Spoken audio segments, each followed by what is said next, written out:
Seguimos con toda la información en Cómo Amaneció Manabí.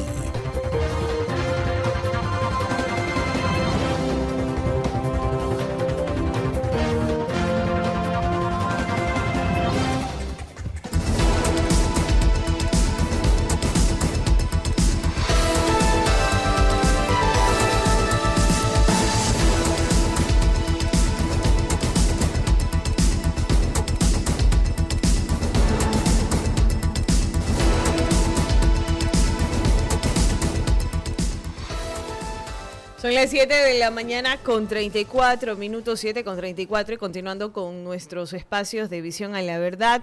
Hoy nos acompaña el doctor Francisco Icaza. Es importante mencionar de que este 30 de septiembre, Ecuador recuerda aquel 30 de septiembre del 2010, cuando una protesta policial derivó en un motín que dejó 8 muertos, más de 270 heridos, que marcó un quiebre entre la relación entre la protesta social y el Estado de Derecho. 15 años después, el país vuelve a vivir momentos de tensión. El presidente Daniel Noboa denunció que en Otavalo fue emboscado con un convoy humanitario que él mismo lideraba junto a delegados internacionales. Y queremos mirar estos hechos con lupa legal y política.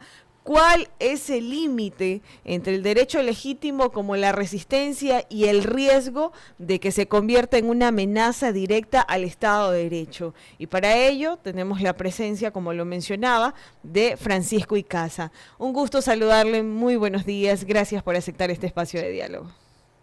Muy buenos días, estimada audiencia de Radiovisión, a ustedes muchas gracias por la invitación.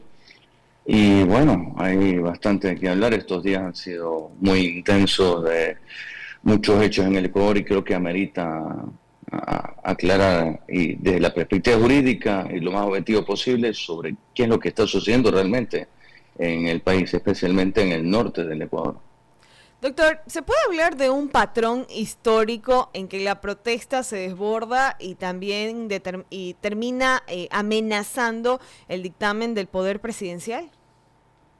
Ya tenemos antecedentes con esto. Veamos el año 2019, octubre de 2019.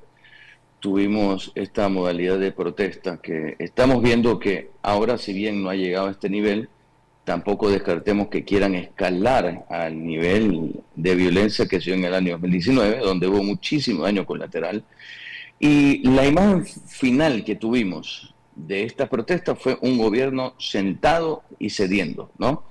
Lo mismo pasó en el gobierno de Guillermo Lasso, en el año 2022, cuando en el marco de estas protestas también tuvimos un gobierno que se sentó y empezaron con 10 puntos de negociación y acabaron como casi 200 puntos de exigencia, ¿no? Entonces, las últimas imágenes que tenemos en esta generación y de lo que han resultado estas protestas son de gobiernos sentándose a negociar. Entonces, ya hay personas que al parecer han visto un modus operandi en estas protestas, ¿verdad? Que si bien el derecho a protestar y a la resistencia es totalmente legítimo, la desnaturalizan de esta manera, ¿no? Y bueno, ya más adelante hablaremos, pero hay verdaderas luchas del pueblo indígena que no tienen nada que ver con las exigencias de la dirigencia de la CONAIE. La Constitución reconoce el derecho a la resistencia en el artículo 98, pero ¿cuándo ese derecho deja de ser legítimo y se convierte en un riesgo para el Estado de Derecho? Hay una frase que nos enseñan a todos los abogados cuando estudiamos derecho. Mis derechos terminan donde empiezan los derechos de los demás, ¿no? Y este derecho a la resistencia, si bien está reconocido por la Constitución del Ecuador, tiene límites y parámetros demarcados. No puede ser utilizado para la coacción, no puede ser utilizado para vulnerar los derechos de los demás ciudadanos, cerrar carreteras de manera violenta, agredir a otros ciudadanos que no se suman a la protesta, cortar el derecho a la educación de otros ciudadanos, de transportarse, movilizarse libremente, de tener una vida digna, de abastecerse de alimentos, ya desnaturaliza el derecho a la resistencia. Ahí ya estamos hablando de un tipo de chantaje a manera de protesta, no una forma de chantajear, de agarrar el país, y me atrevería a decir que muchos aprovechan estas protestas ¿verdad?, para desestabilizar el Estado de Derecho e inclusive el orden constitucional, porque quieren ponerse al mismo nivel de quienes fueron elegidos de manera soberana por todos nosotros y a poner exigencias, ¿verdad?, al nivel de estas personas que fueron elegidas por nosotros de manera soberana. Estos dirigentes de la CONAIE no fueron elegidos por el pueblo ecuatoriano, ni tampoco, y me atrevería a decir que tampoco toda la organización indígena está de acuerdo con las acciones que ellos toman. Entonces se están tomando el derecho a la resistencia como un escudo para intenciones que claramente ya rebasan la legítima intención, ¿verdad?, y exigencias sociales de los pueblos indígenas, que no hay que desconocer.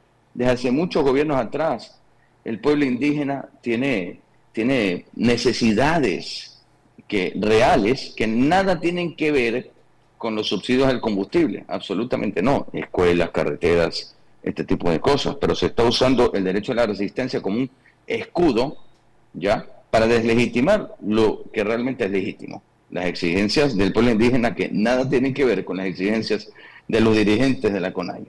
Pero, por ejemplo, ¿cómo podemos entender el ataque en Otavalo? ¿Se puede considerar un ejercicio de resistencia o un delito de terrorismo? Porque el presidente mencionó sobre el tema del convoy y ampliándolo un poco más, ¿cómo debería actuar el Estado? ¿Está justificado el uso de la fuerza letal? Ahí va la parte complicada, ¿no? El Estado, de acuerdo a los parámetros de derechos humanos, ley orgánica del uso progresivo de la fuerza, el Estado curiosamente asume el rol de tener que ir por las reglas, controlando a gente que no tiene reglas, ¿no? Es decir, personas que ya rebasan la naturaleza de una protesta pacífica y cometen actos violentos. Entonces, el Estado obviamente tiene que actuar de manera, siempre por los parámetros o las reglas, ¿no? Pero difícilmente podemos calificar de protesta pacífica que se incendien autos en puestos policiales en Otavalo. E inclusive un incidente que está pasando por desapercibido, que yo creo que no se ha comentado lo suficiente en ningún medio de comunicación, el cohete artesanal que lanzaron contra un helicóptero en las protestas. ¿Qué tipo de manifestantes tienen esas intenciones? ¿Qué tipo de logística tienen estos manifestantes para tener un cohete artesanal que pudo acabar con la vida de estos elementos de la fuerza pública, que pegaban el rotor del helicóptero? O sea, y inclusive el incidente que usted menciona, el del ataque al convoy humanitario, con naturaleza humanitaria. Encima es un convoy humanitario que llevaba a abastecer a comunas indígenas al norte del país, con representantes internacionales, embajador de Italia, de la Unión Europea, del Vaticano. O sea, esto puede haber provocado un incidente internacional terrible, ¿verdad? Porque atacar estos convoyes humanitarios es duramente sancionado y criticado a nivel internacional. O sea, esto ya deslegitima todo lo que pueden llamar derecho a la resistencia.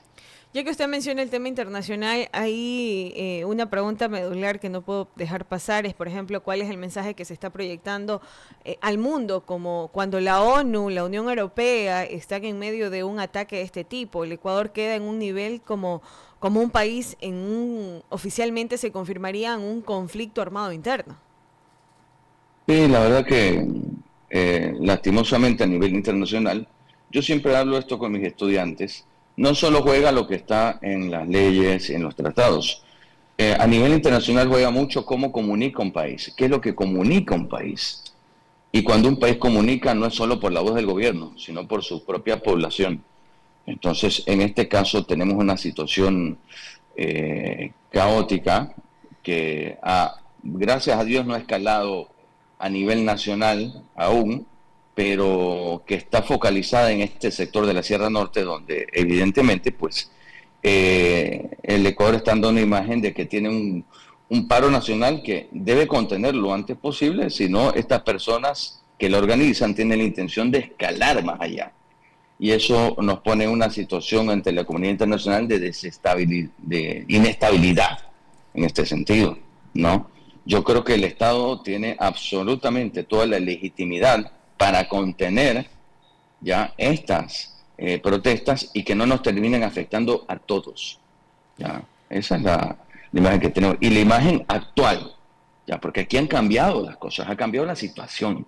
La imagen que tiene que dar el Estado ecuatoriano es una imagen de que es capaz de defender el orden constitucional y el Estado de Derecho en el Ecuador, porque tampoco vamos a dejar que un porcentaje reducido de dirigentes con ambiciones individuales utilicen a su masa, ¿verdad?, de protestantes, de personas que protestan, a su favor, para sus ambiciones personales, ¿no? Y por ellos, y en nombre de ellos, poner en inestabilidad al país, ya con exigencias que nada tienen que ver, como repito, y ya lo he dicho antes, con las legítimas exigencias de los pueblos indígenas.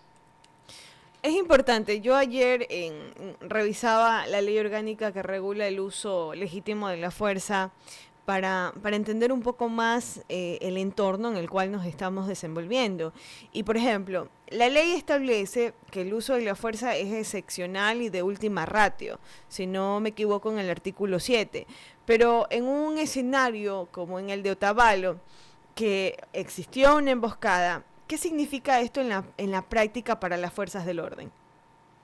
Ya, esa es una pregunta importantísima, porque aquí quiero que las personas entiendan de qué trata este uso progresivo de la fuerza. A ver, que la primera vía se contemple, que es el diálogo, no condiciona a que la primera vía sea la fuerza potencial, o un poco más allá, ya, es decir, el uso de la fuerza de potencia, que es decir, ya armas de fuego que de alguna forma no se disparen, pero que al menos sirvan como disuasión.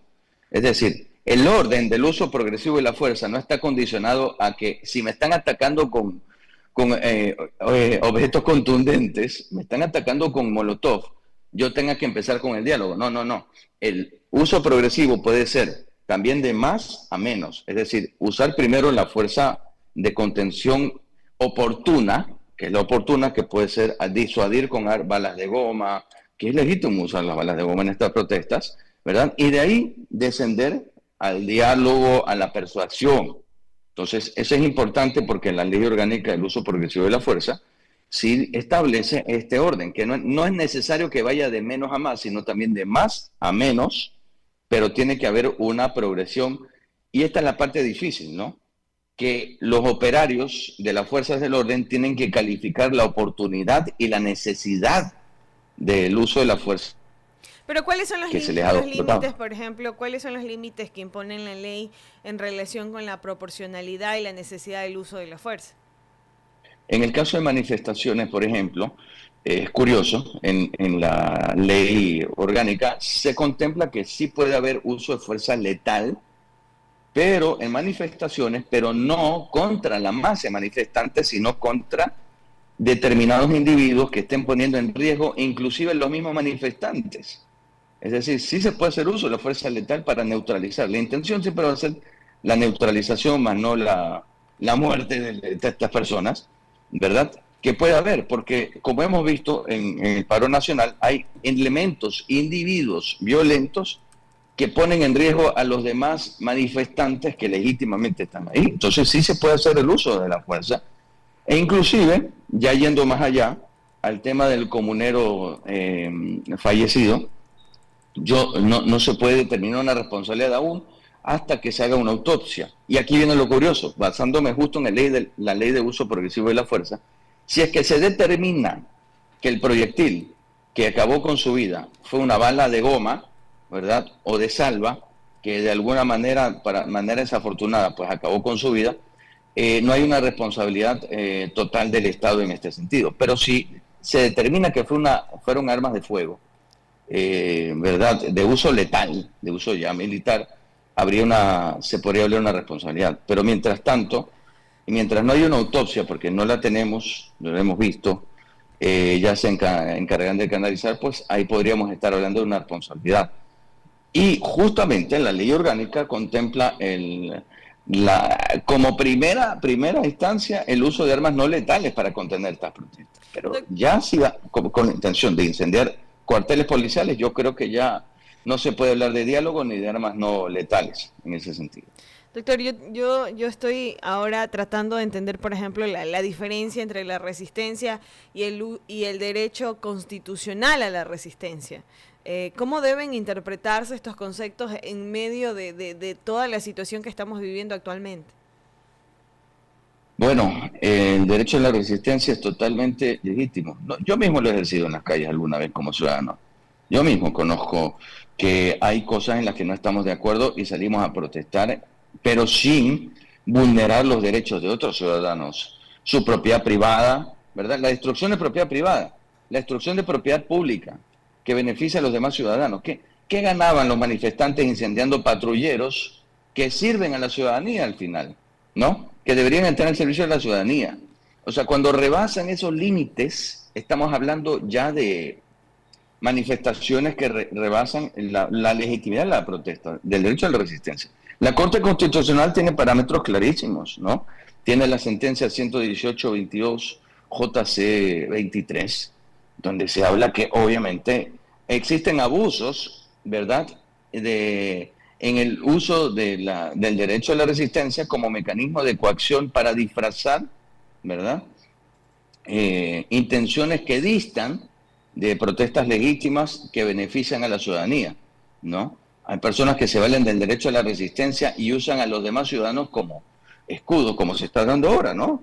En este sentido, el derecho a la resistencia ya tiene ese límite, tiene ese parámetro claro, que no puede vulnerar el orden constitucional ni el Estado de Derecho, sino ya estamos hablando de otra cosa, en este sentido, que nada tiene que ver con el derecho a la resistencia. Un ejemplo lo tuvimos, ¿no?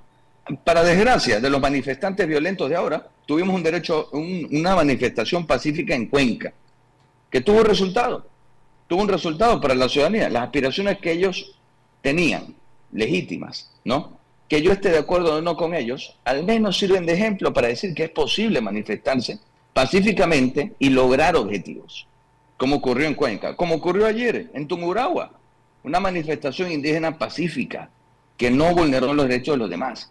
Pero lo que estamos viendo en Otavalo y en Cotacachi, ¿verdad?, son ya focos de violencia que desnaturalizan el derecho a la resistencia. Pero tiene que crearse un precedente penal para estas personas. Yo creo que ya es hora de que el Estado, en forma de la Fiscalía de oficio, tome ya medidas que prevengan para que estos hechos se sigan dando y que estos malos dirigentes gocen de impunidad, ¿no? Porque yo creo que una de las cosas que desató y sigue manteniendo este modus operandi fue justamente los indultos que se repartieron en el gobierno de Guillermo Lasso, en la Asamblea Nacional, para personas involucradas a estas manifestaciones violentas. O sea, ¿qué mensaje está dando el Estado ecuatoriano? Destruyan, incendien, no importa, vamos a perdonar. No, en nombre de la paz no se puede, ¿verdad?, indultar ni perdonar a las personas que perjudican a los demás ciudadanos. Doctor, yo tengo dos preguntas. Usted ya ingresó a la parte de las responsabilidades legales, pero antes de llegar a eso, sí me gustaría que, por ejemplo, me explique un poquito, porque eso no entiendo, sobre el cuerpo legal donde introduce la noción de amenaza y peligro letal inminente. Ese fue el escenario de Otavalo. Y sobre el tema de las responsabilidades legales, también en esta misma ley, en el artículo 9, que me llama mucho la atención, expresa sobre el uso ilegítimo o arbitrario de la fuerza. ¿Qué determina, por ejemplo, cuando un operativo sobrepasó esos límites? ¿Quién hace la responsabilidad o quién tiene la responsabilidad de determinarlo? ¿La policía, la fiscalía, los jueces? Bueno, sí, cuando hablamos de operativos policiales hay una cadena de responsabilidad. Cuando normalmente los policías responden a órdenes superiores. Y justamente la ley orgánica de uso progresivo de la fuerza le da a los elementos policiales y de fuerza pública libertad. Es decir, si ellos sienten que están cumpliendo órdenes que vulneran derechos humanos, ellos tienen legítimo derecho, así mismo, es curioso, ¿no?, a resistirse a estas órdenes y decir, no, yo no lo voy a hacer, ¿no? Entonces, hay responsabilidad directa de los policías que incurren en el exceso de fuerza. Asimismo también de los superiores que los les ordenan hacerlo. Y bueno, pero entonces hay una corresponsabilidad en este sentido de la fuerza pública. Pero también la misma ley, ¿verdad?, le da a la fuerza pública presunción de inocencia. Y esta presunción pues tiene que verse, primero que nada, a nivel interno de la fuerza pública, en este caso policía, fuerzas armadas, y luego ya cuando rebasa los límites de la conducta policial interna, pues ya se responde a nivel penal ante la fiscalía, obviamente, que investiga los indicios, los jueces especializados que determinan, ¿verdad?, los grados de participación y responsabilidad. Entonces, esto lleva a que la fuerza pública, pues, tenga un mecanismo primero de organización de la responsabilidad a su interna, y segundo, que la justicia común ecuatoriana, pues, y los organismos de justicia determinen los grados de participación, responsabilidad e inclusive, pues, posibles delitos. Entonces, esto no los vuelve a ellos inmunes a la justicia común, los vuelve ya sujetos de la justicia común, ¿no? Pero en el marco de protestas como las que se dieron, tenemos escenarios bastante complicados, donde los policías también tienen derechos, son seres humanos que se visten de uniforme y que tampoco están ahí para que les lancen piedras en la cabeza y los secuestren y los agredan, pues no, o sea, tiene que haber un límite, y no son robots, son seres humanos también en este sentido. Ahora, ¿no? ¿qué debería hacerse? Ya que retornando el tema de esos precedentes que se dieron con los indultos a personas que cometieron actos violentos, por ejemplo en el 2019, ¿qué? Usted mencionaba ese mensaje que envía el país, que incendien y no pasa nada, les vamos a perdonar. Pero ¿qué debería hacerse para que esa impunidad no siga marcando el rumbo de nosotros los ecuatorianos? Mejorar reformas legales, más rigor por parte de la Fiscalía o límites al poder presidencial para que no esté generando indultos a cualquiera.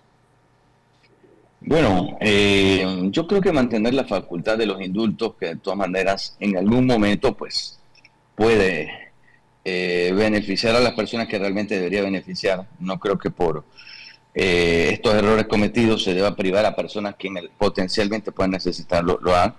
Pero yo creo que aquí es donde los mecanismos de justicia del Ecuador, que se supone la función judicial es independiente del Poder Ejecutivo, del Poder Legislativo, debería actuar de oficio, porque lo que se está viendo ocurre en las narices de todos, pero la Fiscalía debería actuar de oficio, ¿verdad?, en esta situación, ver las barbaridades que están cometiendo muchos de estos que abusan de las protestas que se están dando, que las quieren tornar violentas, que usan armas artesanales, cohetes que están fabricando.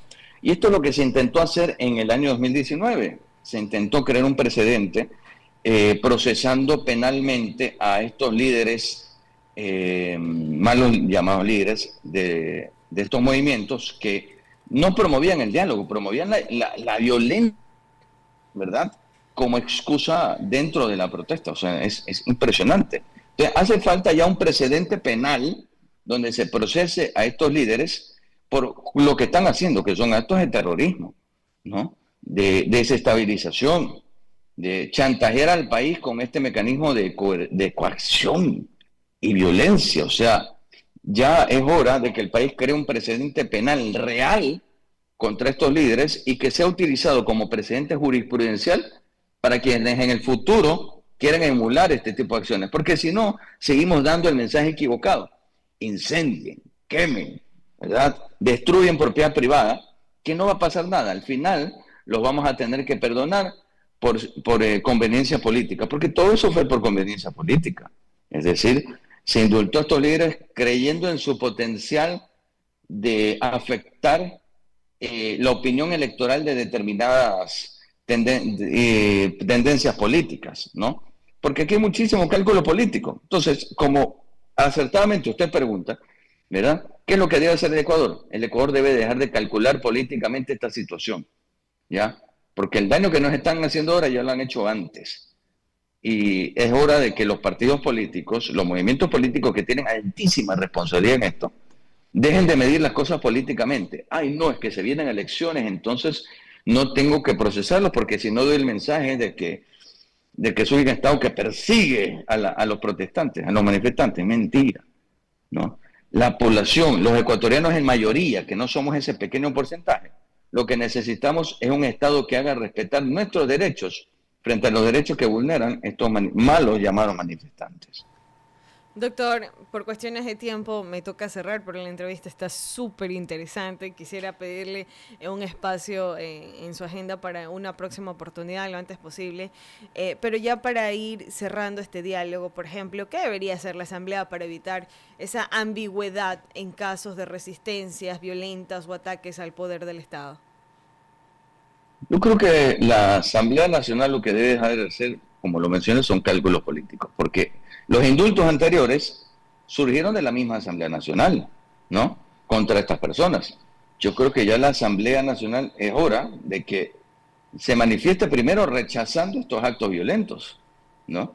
Y segundo, yo creo que como país lo que tenemos que hacer es hacer lo que estamos haciendo ahora y que ahorita nosotros, usted, yo y los que me ven, somos los que realmente estamos haciendo la verdadera resistencia. ¿Saben cuál es nuestro acto de resistencia? Seguir trabajando, seguir produciendo por el país en contra de estas personas que ahora, desnaturalizando la protesta, quieren evitar que lo hagamos, que los que quieren trabajar dejen de trabajar, ¿no? Que se sumen, están boicoteando servicios públicos, derechos de personas. Entonces, yo creo que como sociedad civil, nuestro mayor acto de resistencia del artículo 98 de la Constitución ahorita es trabajar y producir contra aquellos que quieren boicotear, ¿verdad?, el funcionamiento del país con actos de violencia que nada tienen que ver con protesta pacífica. Cuenca fue un ejemplo, Tungurahua fue un ejemplo ayer, así que ese tipo de manifestaciones bienvenidas sean, pero estas que están haciéndose para destruir propiedad del Estado y vulnerar derechos de ciudadanos no tienen que tener cabida. Dejemos de romantizar estas manifestaciones, ¿ya? Dejemos de romantizar estas situaciones que nada tienen que ver con el pueblo indígena, que tiene otro tipo de exigencias que más tienen que ver con educación, salud y comunicación en carreteras, pero nada tienen que ver con estos reclamos económicos, de naturaleza económica, que están haciendo estos malos dirigentes indígenas. Doctor, muchísimas gracias por este espacio. Le agradezco enormemente por aceptar esta entrevista. Muchísimas gracias y estoy a las órdenes para ustedes para otro nuevo espacio. Muchísimas gracias. Ahí escuchábamos a Francisco Icaza, quien hacíamos un análisis profundo sobre el límite entre la protesta y el quiebre del Estado de Derecho. Son las 8 de la mañana con 2 minutos. Vamos a una breve pausa y ya retornamos con Visión a la Comunidad.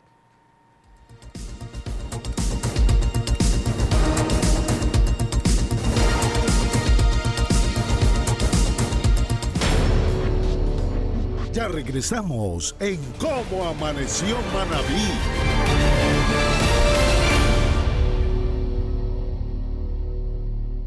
Inicio de espacio publicitario.